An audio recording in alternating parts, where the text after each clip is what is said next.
오늘 하는 십강의 이야기는 이야기가 전부 서로 이어져 있어요. 이어져 있는 것을 보고 왜 했던 이야기 또 하느냐? 이어져 있으니까 했던 이야기 또 할 수밖에 없어요. 그 이야기 하나가 딱 매듭이 되고 다음 이야기로 넘어가는 거 아닙니다. 오늘 이야기는 그 연속성을 매우 중요해요. 이렇게 연속되면서 점차적으로 변화해요. 그러니까 중간에 있는 놈은 앞의 특징과 뒤의 특징을 같이 보여주고 있어요. 그러니까 점차적으로 변한다.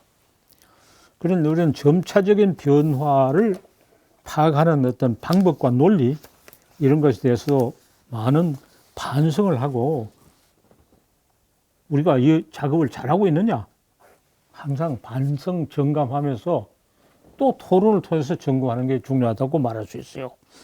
신령 영웅 범인 이야기를 말하는 표를 다시 그렸습니다. 이 이야기 계속한다는 걸 보여주기 위해서 그렇고 자꾸 앞으로 책장을 넘겨 돌아갈 수 없으니까 이렇게 했어요. 나도 그 이야기 표를 만든 걸 여기다 갖다 놓고 또 이야기합니다. 그거 표를 다시 읽지는 않겠습니다. 앞의 강의에서 이런 자료를 제시하고 신령 영웅 이야기에 관한 관련 양상을 과 그 특성을 고찰했습니다. 여기서 신령 이야기에 대해서 조금 더 살피기로 합시다. 신령 영웅 범인 이야기를 개관을 말했는데 신령 이야기에 대해서 조금 더 자세히 하는 게 지금 이야기고 또 다음번에는 영웅 이야기에 대해서 조금 더 자세히 이야기하고 범인 이야기에 대해서 조금 더 자세히 이야기합니다. 왜 했던 이야기를 또 하는가? 대강 했던 이야기를 좀 더 자세하게 한다는 얘기입니다.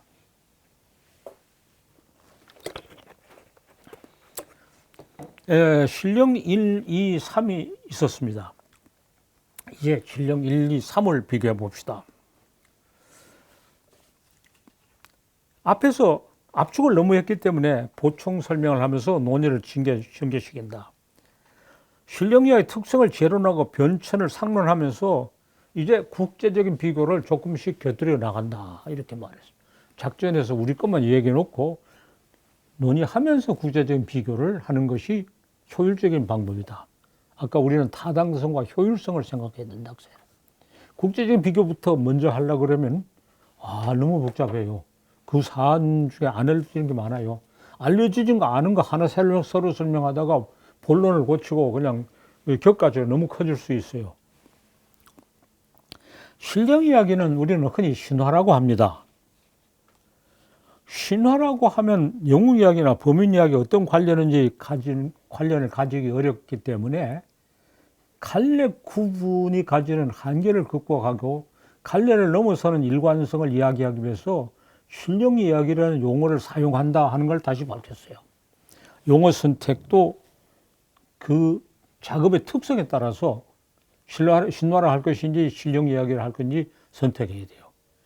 어떤 용어를 항상 그대로 고집하는 것은 종교의 교리를 그대로 믿는 것만큼 어리석어요. 융통자제하게 해야 됩니다. 이 천지 만물이나 산천은 어떻게 생겼느냐? 다 그렇게 의심스럽게 의문을 가졌습니다. 그런 의문을 해결하려고 신화 1이 생겼다고 생각하고 산천은 사람과 비슷하며 자연물은 생명체와 비슷하기 때문에 여인이나 동물의 암컷이 새끼를 낳듯이 지모신이라는 신이 이 천지 만물을 처음에는 그 신체 자체가 흩어져서 이것이 됐다. 그 조금 더 다시 이야기합니다. 큰 신이 신체 자체를 흩어서 이 천지 만물이 됐다고 할 때는 그 큰 신이 남성인지 여성인지 전혀 문제되지 않았습니다. 그러나 어미가 자식을 낳듯이 됐다고 할 때는 그 신이 지모신이 됩니다. 그래서 남녀 양성이 구별될 필요가 없는 신으로부터 천지 만물을 낳은 여신이라고 하는 것까지 하면서 생각이 변했다고 생각합니다. 제주도 선무대 할망은 사실 남성인지 여성인지 구별할 필요가 없는 것인 신인데 예신으로 이야기되고 있습니다. 그렇게 함으로써 여인의 삶 또는 모성애 이런 특징들이 부가적으로 들어가게 됩니다. 그 몸이 흩어져서 제 설무대 할머니 몸이 흩어져서 섬이 되었다고 하다가 설무대 할머니 치마에 쌓아온 흙을 해서 천지를 만들었다고 하는 쪽으로 살짝 넘어감으로써 단계가 변합니다. 두 단계 이야기를 앞 단계의 이야기에서는 선무대 할머니 여성일 필요가 없습니다. 성구별 필요 없습니다. 두 단계부터 여성으로 갑니다. 오백나한이라는 자식들이 있어서 자식을 굶일 수 없게 이렇게 함으로써 여신의 모습을 더 나가고 우리의 일상적인 삶과 이렇게 호응이 시작됩니다. 주부의 반고는 원래 남성도 여성도 아닌데 남성으로 이해되면서 지모신의 성격을 상실했습니다. 그런데 그렇게 보니까 여신이 또 필요해서 여외시라고 하는, 여와라고 말하는데 여외가 맞아요. 여외시라고 하는 여신을 또 하나 만들어 놓고 반고와 여신이 둘 다 뱀의 머리를 하면서 몸을 이렇게 서로 비꼬는 벽화가 있어요. 그래서 원래 있던 신을 남신으로 하니까 여신이 또 필요한 것을 볼 수 있어요. 고대 그리스는 거인신인 우라누스라는 천부가 가이아라는 지모와 나누어져 있어 둘이 합쳐져 있는 최초의 신화는 상실하고 없어요. 뒤에 변한 것들이 보였어요. 다시 정리해 봅시다. 남녀가 구별할 필요가 없는 거인신이 몸이 흩어서 천재가 되었습니다. 신이 천재를 만들었다고 할 때는 남성신보다 여성신의 성격을 더 가지고 함으로써 그 어머니와 자식들의 관계가 신과 우리의 생겨난 천재를 관계로 보이는데 남신이 하나님 아버지라고 함으로써 전혀 엉뚱한 이야기가 시작됩니다. 하나님 아버지가 손으로 천지를 만들었다는 것은 하나님 어머니가 몸에서 천지를 낳았다는 것하고 다른 이야기고 또 한 개의 변화적인 이야기입니다. 태초에 하나님이 천지를 창조했다는 것은 절대로 태초의 이야기가 아닙니다. 태초가 한참 지난 뒤에 일어난 이야기입니다. 신령 2로 가면 천부와 지모가 만나 낳은 아들이 천지를 창조했다고 하는 것으로 갑니다.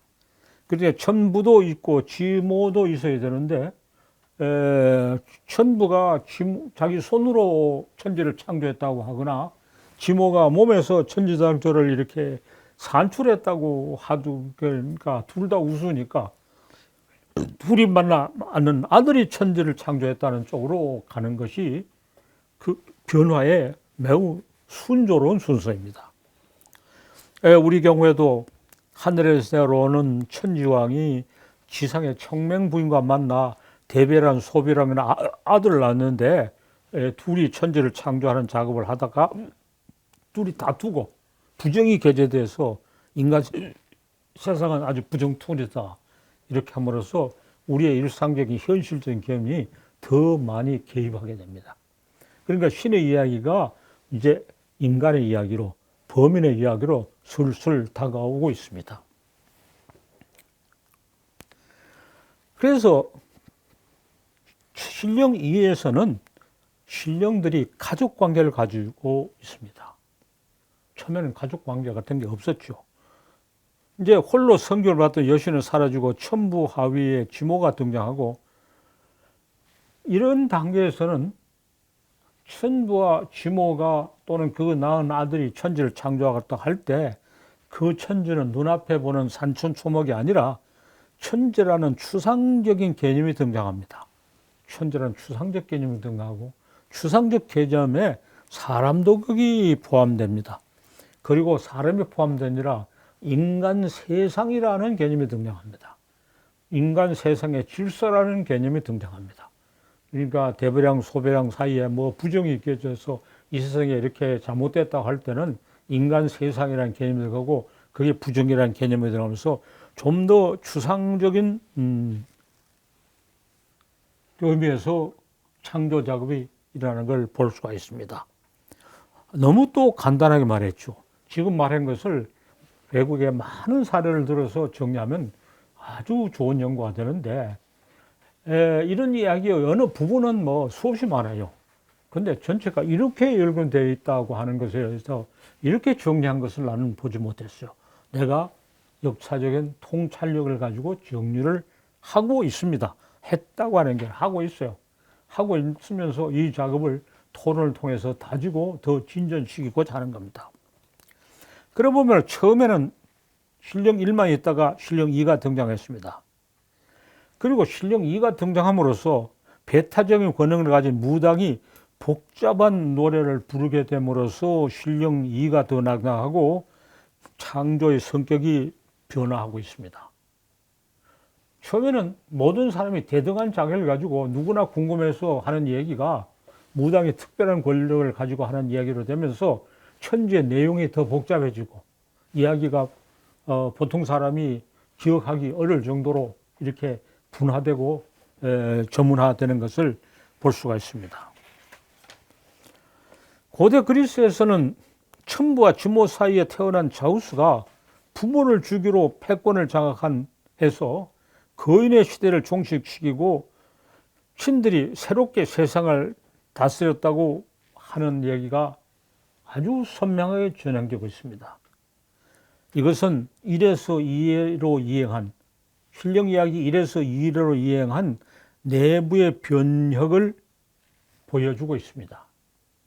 이런 사례가 세계 도처에서 발견되고 그 구체적인 영상은 조금 다르다는 것은 김원성 교수와 함께 공동으로 오래 두고 연구해오고 있는 주제입니다. 뭐 발표도 하고 외국에 가서 발표하고 하고 있습니다. 일이 매우 방대해서 나는 그저 시초나 내놓고 그 무거운 짐을 김원성 교수가 주기를 기대하고 있습니다. 그런데 1에서 2로 넘어간 그 변화가 제우스의 등장에서는 그 내부적으로 잘 연결되는데 제주도에서는 그렇지 않아요. 1의 인물과 2의 인물, 1의 인물인 설무대 할망과 2의 신인 봄풀이의 주인공은 전혀 연결되지 않습니다. 봄풀이에서는 왜 설무대 할망을 전혀 언급도 안 하는가? 이것이 이 문제를 가지고 김원성 교수와 함께 고심하면서 지금 하는 이야기를 전개합니다.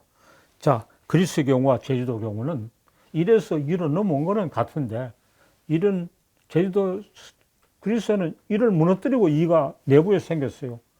왜 제주도에는 1과 2가 존재한 건가? 무당이 하는 구세에서는 설무대 할망을 왜 전혀 언급도 안 하는가? 나도 여러 번 물어봤어요. 그런 거 언급하는 게 있는가? 전혀 없다고. 내가 자료를 다 찾아본 게 아니고 아는 사람한테 물어봤어요. 사실 우리가 여러 사람의 힘을 빌는 것은 내가 자료를 다 찾은 것보다 잘 아는 사람한테 물어보는 게 훨씬 쉬워요. 그것은 1과 2를 창조하는 사람이 다르다. 이런 이야기를 하고 있는 사람들이 제주도에 살고 있는데 2의 이야기를 하는 사람들이 밖에서 들어왔다고 보는 게 옳습니다. 2의 얘기를 하는 사람들은 무당이 있고 앞에는 무당이에요. 무당을 가지고 2라는 걸. 그래서 제주도에서는 1과 2가 단계가 다를 뿐 아니라 계통조차도 다른 게 아니냐. 여기서 제주도의 선주민과 이주민의 관계를 말합니다. 무슨 위주 동의정 같아도 선주민과 이주민에 대한 언급이 있어요. 선주민은 1을, 이주민은 2를 가져온 게 아니야. 또 이런 본토에 그하고 뭐 관련 없는 거 아닙니다. 본토에도 무슨 안 가다 할 것도 있지만은 제주도 것이 천명합니다. 이는 제주도 것과 본토에 상당히 연결되어 있습니다. 차이가 있다면 제주도 것은 좀 그 형태를 잘 보존하고 있고 본풀이가 천정이 덜 돼서 본토에서는 이가 좀 흐려지고 조금 대치가 되었다 할 수 있습니다. 그래도 이의 전승을 가진 사람들이 본토에서 이주해서 제주도의 패권을 장악한 것이 아닌가 하는 것을 볼 수가 있습니다. 이것은 제주도의 그 신화나 본풀이를 그 자체로 연구하는 사람들은 너무나 익숙한 사실이어서 무슨 의심을 가지지 않아요. 잘 모르는 사람이 의심을 가집니다. 우리가 어느 도시에 간지 사흘이 되면 계몽을 쓸 수 있는데 거기 평생 사는 사람은 글 한 줄 못 쓴다, 이런 말이 있어요. 예, 계몽을 쓰는 사람은 적당히 무식해야 돼요. 적당히 무식하다는 것이 참 중요하다고 여러 번 말했는데, 이 경우에도 제주도 전상에 대해서 적당히 무식하고 그것을 낯설게 생각하고 이상하게 생각해야 이런 문제가 발견됩니다. 신령 3에서 여신이 건국 시조를 낳았다고 숭상되는 것은 또 한 개의 변화인 것이 신령 이야기가 역사와 전맥되기 시작합니다. 지모신이 천지 만물을 낳았다고, 인간 세상을 낳았다고 하지만은 인간 세상이라는 추상적 개념이 국가라고 하는 구체적 개념으로 대치됩니다. 그래서 건국의 시조가는 영웅 이야기의 일본으로 분류되는데, 일본으로 분류되는 주몽, 탈레, 수호 같은 이런 남성 건국의 영웅을 여신이 낳았다, 여인이 낳았다 하면서 숭상하고, 이 경우에는 그 여인에게 잉태시킨 남성은 누군지 말하지 않아요. 해모수와 유하의 관계, 또 저 환웅과 웅녀의 관계는 양성이 다 있는데, 이 영웅3에서 든 선도상 설모나 가야산 정견 모주 같은 것은 남성은 문제되지 않고 막연히 천신이라든가 막연히 산신이라 하고 인격화되어 있지 않습니다. 여신만 인격화되어 있어요. 이것은 역사의 단계가 달라지면서 모계 사회로부터 부계 사회로 권력이 이양되는 과정이라고 생각하고, 여성 무당이 종교적 권능과 정치적 기능을 함께 행사하고 있다가 그 아들뻘인 남성 무당이 건국의 통치자로 등장한 역사적 변화를 말해주기도 합니다. 손진태 교수가 일찍 고대 산신의 성에 대해서, 고대 산신은 모두 여성이었다는 논문을 쓴 적이 있는데 그것이 이런 측면을 잘 정리해 봤습니다. 그 아들이 건국 시조가 되었다고 해서 이제 신화에서 역사로, 신화시대로 역사로 넘어갑니다. 신령 3 가운데 고구려 시조 주몽을 낳았다는 유하나 신라 시조 혁거세의 어머니라는 선도산 성모가 너무 알려져 있는데, 주몽을 유하는 신랑이 누군지 알려져 있지만 선도산 성모는 남성은 누군지 알려지지 않습니다. 유하는 하백의 딸이라고 천재지 아들 자차는 해모서의 관계를 가지고 주몽을 낳았는데, 선도산 성모는 일정을 자정하고 신앙에 대해서는 줄곧 존중했으며 누구와 관계를 가지고 자석을 낳았다는 말이 없습니다. 이것은 당군 이야기나 해모수 이야기는 남성 중심의 건국 활동이 일어나고 나서 아버지의 족보를 추후에 만들어냈을 가능성이 많아요. 원래는 어머니 쪽만 문제되는데 남성의 통치자가 새로운 세상을 열고 아버지 쪽을 추후에 만들어 쓸 수 있어요. 가야산 정견 모주는 천신 아비가가 응감되어 대가야의 왕 뇌질주일이며 금강구의 뇌질청예를 낳았다고 하는데, 아비가 뇌질주일, 뇌질청예는 매우 생소한 말입니다. 우리가 잃어버린 어떤 고유어입니다. 원래 우리가 한자식 사용할 때 전에 가지고 있던 우리 고유어 지명은 가령 제주도의 괴내기또라든가 이것처럼 그 사음절, 삼음절, 사음절일 가능성이 많아요. 그게 이제 한자식 지명을 삼게 돼서 지금처럼 됐어요. 그러니까 뭔가 우리가 잃어버린 우리 고유어의 명칭들이죠. 뇌일주줄은 이전 사지왕이 별칭이라 이진 아시왕이라 하더라도 이진 아시왕도 또한 우리가 알 수 없던 고유명사입니다. 고유어입니다. 그런데 네 줄 청년은 수로왕이 별차례한다. 수로왕이라고 함으로써 한자어를 사용함으로써 우리가 지금 볼 수 있는 이해할 수 있는 말로입니다. 수로왕이란 말은 그 전에 있었던 그런 고유어를 한문으로 번역해서 만드는 번역일 것입니다. 이렇게 해서 시대가 바뀌고 문화가 달라진 것을 우리가 볼 수 있는데, 어머니 이름도 고유어로 불렀던 것인데 나중에는 정견모주라고 뜻을 번역해서 나타납니다. 그러니까 수로왕이니 정견모주란 건 한자로 번역하니까 앞에 것들은 우리가 잃어버린 어떤 고유어의 세계입니다. 정견모주는 바르게 보면 어머니 주인이라는 뜻입니다. 어머니가 성스러운 기운을 아들에게 전해주어 나라를 세우게 했으니 그 가락국은 위대한 나라라고 말합니다. 그러나 이렇게만 말하지 않고 별도의 전승이 있어 수로왕이 하늘에서 내려와서 아래에서 탄생했다고 하면서 또는 땅에서 머리를 내밀었다 하고 이렇게 함으로써 남성 위주의 국가를 이야기하면서 남성 건국 시조가 바로 태어난 것처럼 말하고 어머니를 족보에서 삭제했습니다. 어머니를 삭제했어요. 신라의 선대서 성모도 상궁사에 있던 어떤 준승의 편린에서는 그 존재가 보이지만은 척거새나 또 알쥐가 하늘에서 바로 내려왔다고 할 때는 그 어머니는 존재가 없어집니다. 여기에 또 한 큰 변화가 이루어진 것이 확인됩니다. 신령 2에서 신령 3으로 나간 것, 이러한 변화는 세계 어디서든 있었던 일이라고 생각합니다. 원시시대 끝나고 고대에 들어선 보편적인 변화라고 할 수 있습니다. 그 흔적이 우리 쪽에 상당한 정도로 남아 있습니다.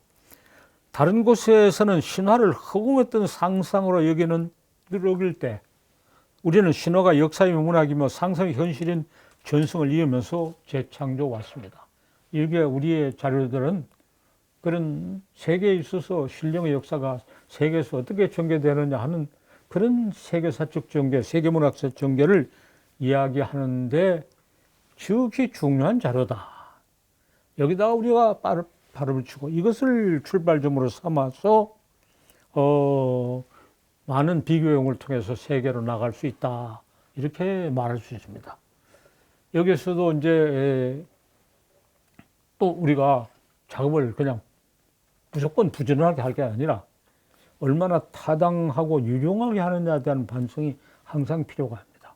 타당하게 유용하게 하고 있느냐를 반성해야 노력을 줄이고 성과를 확대할 수 있습니다. 노력은 무한하지 않기 때문에 돈을 아껴 써야 되듯이 노력을 아껴 써야 되고 해야 될 일이 무한하기 때문에 최상의 방법을 택해야 됩니다. 지금까지 많은 사람들이 아주 잘못해 왔어요. 우리는 신화가 미비해 불만이라 하고 그리스 신화가 그렇게 화려한 것을 부러워하면서 그쪽과 상통하는 것만 발견해서 그쪽의 이론을 적용하는 것은 잘못입니다. 그리스 신화가 그렇게 화려한 것은 신화 자체가 화려한 게 아니라 신화를 우려먹으면서 한 문학적 수식과 재창조가 화려한 겁니다. 원래 신화가 화려한 거 아닙니다. 원래 신화는 어디나 단순합니다. 참 그거는 신화의 창조가 아니라 시인 묵객의 창조입니다. 그것이 신화의 본령님처럼 행하면 안 됩니다. 또 그리스 신화가 대단하다고 생각하는 것은 후대 학자들이 이래 팔고 저래 팔고 이런 말 붙이고 저런 거짓말하고 해서 그걸 논의한 성과가 아주 많습니다. 그렇게 많이 논의하는 것은 본받아야 하지만은 그쪽에서 논의한 결과를 우리에게 적용해서 우리가 선명하게 보여주고 있는 증거를 흐리게 하는 것은 전혀 부당하지 않습니다. 그러니까 이 수입하기 위해서 남을 따라갔을 때 생기는 폐해가 신화 연구에서 상당히 많이 있습니다. 또 그런가 하면 역사로 인정될 수 없는 신화는 다 버려야 된다. 신화는 다 거짓말이다. 그 속에서 역사를 찾아내고 나머지는 버려야 된다고 하는 것은 잘못입니다. 이것은 역사학이 정치사에 복무하고 있는, 정치적 차등론에 복무하고 있는 역사학이 잘못하고 있는 것을 우리가 뒤따라 해야 합니다. 그래서 우리는 신화를 신화학에서 다뤄야 된다는 게 너무나, 신화는 신화학에서 다뤄야 된다는 것은 너무나 타당하지만은 동어 반복의 함정이 있습니다. 신화를 어떻게 하느냐가 문제죠. 종교적인 신화학도 할 수 있고 정치적 신화학도 할 수 있어요. 종교적 신화학, 정치적 신화학의 폐해를 매우 우리는 경계하면서, 또 중간에 끼어든 거 하나 있어요. 심리학적 신화학이 또 있어요. 그것도 폐해하면서 신화학이 제대로 신화학을 누리게 하려면 문학적 신화학, 문학에서 하는 신화학, 문학으로서 신화학이 가장 소중하다. 문학으로서 신화하지 않으면 신화를 종교로, 정치로, 심리로 환원시킬 수 있어요. 환원한단 말이야. 지금 나타내는 모습은 이러지만 이건 진짜 모습이 아니고 원래 있는 모습은 이거였을 것이다. 그 원래의 모습으로 환원시키는 것. 종교적 신화학이 종교로 환원시키고, 종교가 원래 있었던 걸 생각하는데 종교가 사실은 후대의 산물인데도 마치 종교가 태초에 종교가 있었던 것처럼 종교로 환원시키고, 정치적 신화를 정치로 환원시키지만 그게 폐해가 크는 게 아니라 심리적 신화학은 종교를 심리로 환원시켜버려요. 심리로. 그러니까 심리의 어떤 왜곡된 표현이다. 심리가 어떤 암호가 돼서 우리한테 나타난 것이다. 이게 모든 심리학적 신화의 문제입니다. 신화는 문학적 창조물이고 문학사와 더불어 전개되기 때문에 문학이 여기에 대해서 찾아내서 연구해야 된다. 문학이 무슨 표현 형식인 같은 것을 찾아내는 그런 옹졸한 작업을 벗어나서 사람이 생각하고 이룩한 그 전체를 탐색하자는 커다란 문제의식을 가지고 연구를 한다는 전제하에 그런 편협되고 옹졸한 문학이 아닌 이렇게 크고 훌륭한 문학을 한다는 전제하에 신화에 관한 논의를 우리가 가장 잘할 수 있고 거의 맡아서 다른 곳에 그 제한성과 편협성을 치유해야 된다. 이런 사실을 다시 확인하게 합니다. 자, 신화는 무엇이며 신화학은 어떻게 해야 되느냐? 이 문제를 신화학자들이 물어보자는 게 아니라 신화학자들이 가지고 있는 각각의 편향성 때문에, 신화학이라는 건 없어요. 이런 신화학 저런 신학이 있는데 그것들이 가진 편향성을 시작해서 문학이 크게 분발해야 된다. 이렇게 말할 수 있습니다. 문학이 크게 분발한다는 것은 신령 이야기, 영웅 이야기, 범람 이야기가 이어져 온 그런 문학사의 흐름 속에서 신령 이야기가 어떤 위치와 특징을 가지고 있고, 그것이 영웅 이야기와는 어떻게 연결되고 범인 이야기는 어떻게 연결돼요. 신령 이야기, 신화는 그것도 고립되어 있지 않은 게 아니라 영웅 이야기하고 계속 연결되고 범인 이야기로 계속 연결되고, 오늘날 가깝게 그 신화가 전신하면서 영웅 이야기 특징을 많이 가지고 범인 이야기를 특징을 많이 가집니다. 지금 전승되고 있는 이 신화는 가짜고 이게 때 묻은 거고 변질된 거니까 원형을 찾아야 된다. 예, 원형은 없어요. 계속 만들어지는데, 계속 만들어져 있어요. 가령 무슨 식물이 자라서 크는데 뭐가 원형이냐? 다 원형이 아니고 씨앗이 원형이었다. 그 식물 씨앗으로 대체할 수 없고 식물 연구를 대체할 수 없어요. 신화에는 씨앗에 해당한 것도 없어요. 그것이 만들어지고 계속 변천해 오죠. 그러니까 변천 자체가 실체다. 변천 자체가 실체이므로 원형으로 되돌리는 환원론적 사고방식은 근본적으로 틀렸다.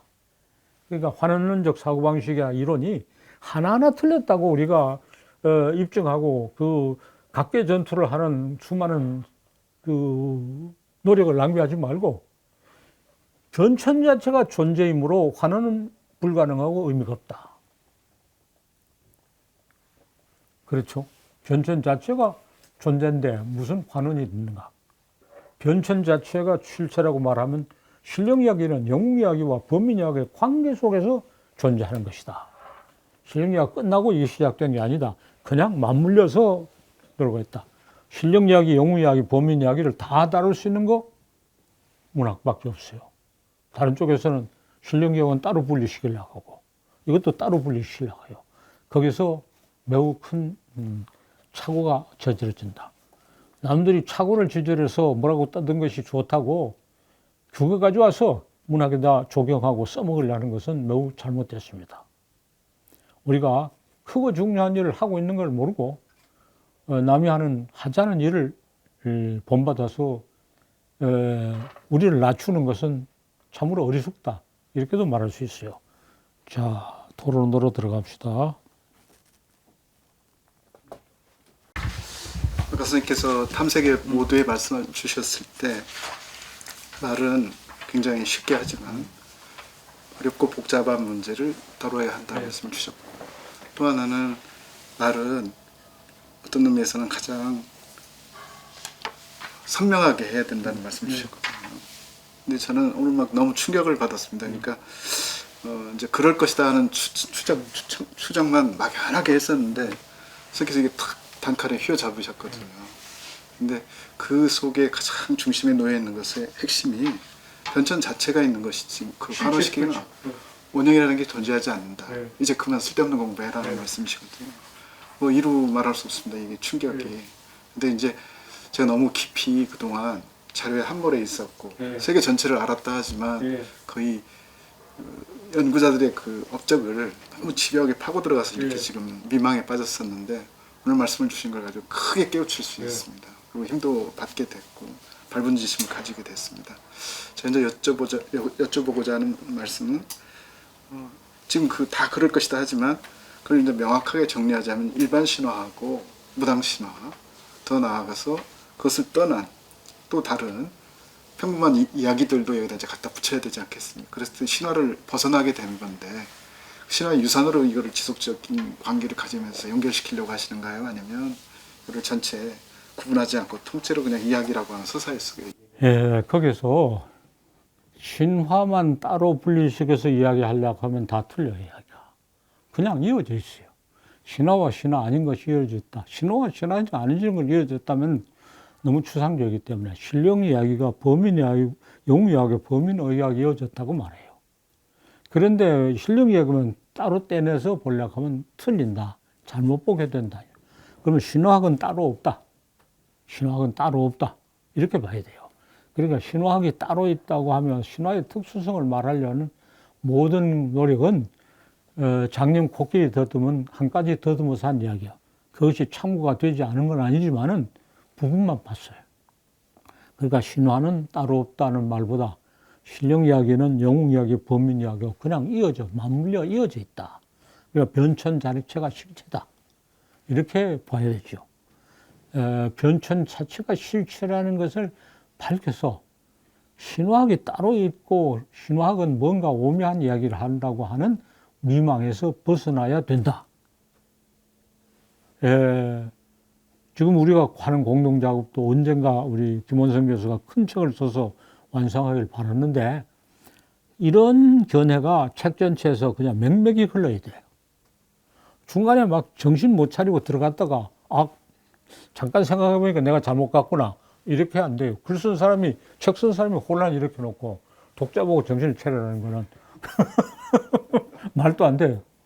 예, 처음부터 그래야 되죠. 그래서 자, 신령 이야기, 영웅 이야기와 범인 이야기가 이어져 있으므로 신화는 따로 없다. 그가 변천 자체가 실체이므로 환원은 무의미하다. 요 몇 마디 있죠. 알았어요? 요 몇 마디가 많은 자료를 통해 입증하면 획기적인 업적이 되는 거예요. 뭐 세상의 학문을 바꾸는 업적이 딴 데 있어요. 다 거기 있어요. 그래서 바로 요거는 지금 김원성 교수가 마주 있는 게 얼마나 행복. 김원성 교수하고 같이 하는 작업이고 김원성 교수가 본론을 쓰고 완결을 시켜주길 바라는 거예요. 왜? 나는 두 가지 이유에서 조금 몸을 빼려고 하는데, 하나는 이것 말고도 할 게 많아요. 이것 많은 게 하는 게 많고, 이것만 하고 있을 수 없고, 또 하나는 내게 남은 시간은 얼마 없어요. 그래서 이것저것 할 수 있는 걸 다 해야 돼. 이것저것 할 수 있는 다 하는데, 가령 요즘 그 그림 이야기를 하면서 자화자찬과 자화자설이 얼마나 다르냐. 자화자찬은 그림을 위해서 봉사하는 건데, 자화자설은 화와 설이 맞서 있어요. 맞서 있어 미술과 문학이 토론을 벌이고 있어요.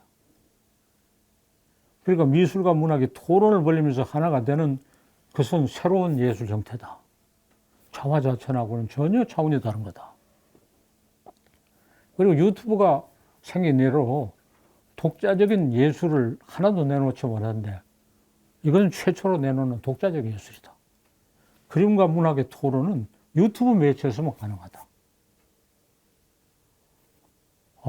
그거 발견하고 그림 지금 자설의 초고를 쓰면서 계속 지금 흥분을 하고 있어요. 300개 중에서 한 250개 썼어요. 근데 뭐 쓸 때마다 다 다른 얘기가 되고 아주 막 빛이 나요. 야, 이건 또 누구하고 같이 완성을 할 거냐? 어? 그림도 그리고 글도 쓰는 누가 있어서 완성을 하면 좋은데 완성할 파트너를 찾지 못해요. 시를 쓰는 건 윤생하고 합정하면 되는데 윤생이 그림을 안 그리니? 그래도 윤생이 지금 기행시를 올리는 것이 뭔가 또 새로운 창조를 향해서 나가고 있는 거예요. 그렇죠? 그리고 시가 댓글을 통해서 토론의 대상이 된다는 것도 처음일 거예요. 그렇잖아요. 시는 완결되면 그만이지 아주 제왕적이고 독자적인 일이지 누가 감히 내 시에 대해서 군소리라. 예, 댓글이란 건 군소리입니다. 댓글에 대해서 군소를 하면서 시에게 딴지를 걸고 나서는 거. 이거는 또 시의 새로운 병지요. 은진밀에게 댓글을 걸었어요. 저 트럼프란 자가 미국은 망하는 나라인 것을 보여주려고 몸을 던져서 살신성인하고 있는 것을 은진무렴이 만면의 웃음을 머금고 건너다보고 계신다.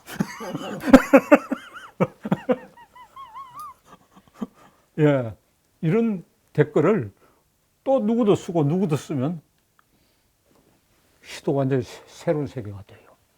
자, 학문은 대화가 토론이라고 했는데 시창작은 대화고 토론이라는 것은 전혀 없던 이야기죠.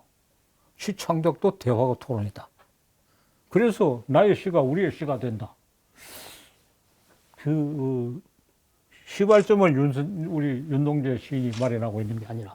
그래서 마음 놓고 내가 댓글을 쓰고 있어요.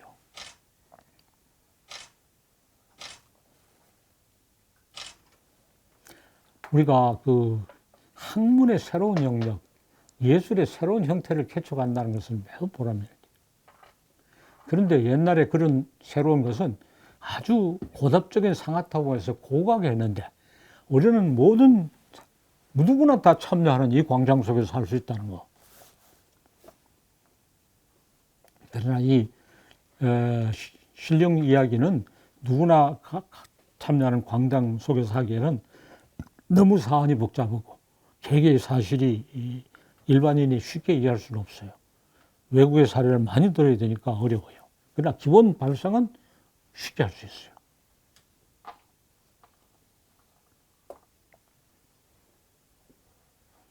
오늘 이야기하고 지금 이야기하는 신령 이야기는 이제 어지간히 했고 다음 순서는 영웅 이야기. 신령 이야기 두 차례 했는 것만 아주 자세하게 말하고 많은 문제점을 다루면 세상의 학문을 바꿔놓을 수는 없게 돼요. 그러니까 우리 둘 사이에는 누구 거라는 게 없어요. 다 공유물이에요. 내가 하는 모든 것도 김원선의 것이야. 하는 이야기도. 우리 둘 사이의 경계는 없는 거지. 내가 여기까지 내 이야기고 또 김원선 이야기 이런 거 없어요.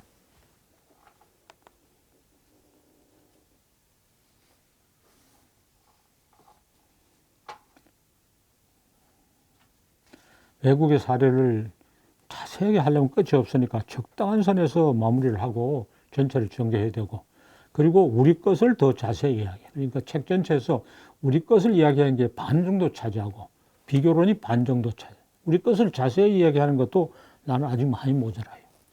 선생님, 이거 질문 하나 드리겠는데요. 이러한 신화가 특히 신령 이야기가 일반인에게는 그렇게 많이 알려져 있지 않은 것 같은데. 그래서 대중의 토론하기 어렵다 그랬어요. 어려우나 학문의 세계에서는 대단히 중요해요. 학문의 세계에서는. 학문의 세계에서는 거의 정상급의 화제예요. 그래도 소설, 고전 소설은 일반인에게 알리는 노력이 상당한 것 같은데요. 이 부분에 대해서. 그래서 이제 다음 순서로 이야기할 영웅 이야기, 범인 이야기로 오므로서 좀 더 일반에게 가까워지고 있어요. 오늘 하는 이야기가.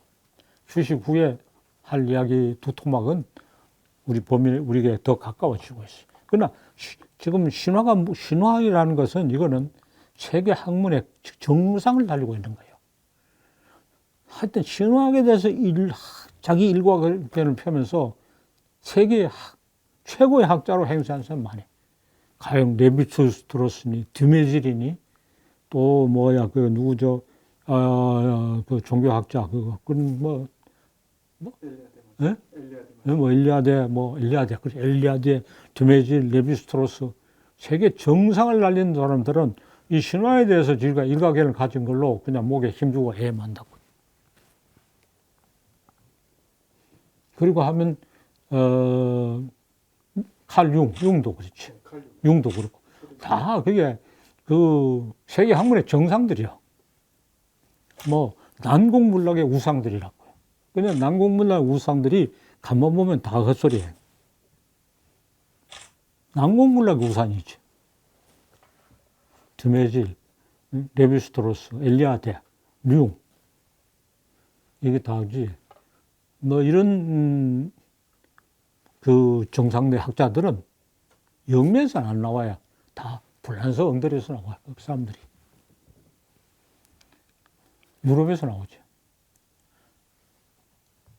노트로 프라이도 거기에 끼일 수 있고, 영미에서는, 영어권에서는 그런 사람도 끼일 수 있고, 또는 이제 인류학자, 마리노프스키도 끼일 수 있고, 신화학자들, 또는 영국의 그 제2학파도 끼일 수 있고, 하여튼, 신화 동네 가면 세계 행사한다는 다 모여 있어요. 근데 우리는 그런 학자가 하나도 없으니까 그거 가져와서 흉내내면서 공연히 비주고 있어요. 자, 다 잡담자하고 너들 이야기 좀 틀렸으니 비켜라. 진짜는 이거다 하고 내놓을 때가 된 거예요. 그거 쓸데없이 목에 힘주지 마라. 되지 않은 이야기 하면서 혹세무민이다. 이렇게 말할 때가 된 거예요. 자, 지금부터 휴식 시간으로 들어갑시다. 3시 7분이요.